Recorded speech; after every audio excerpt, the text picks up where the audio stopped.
Now this squirrel likes to get a peanut and go up a tree and sit there and eat it.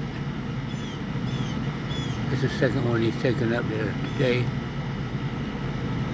So he's up there just by himself, chewing on a peanut.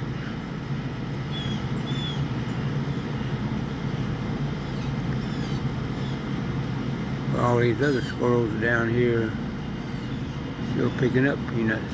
Here comes some now. There's one. Getting a peanut. There's okay. Take it away. Here comes another one.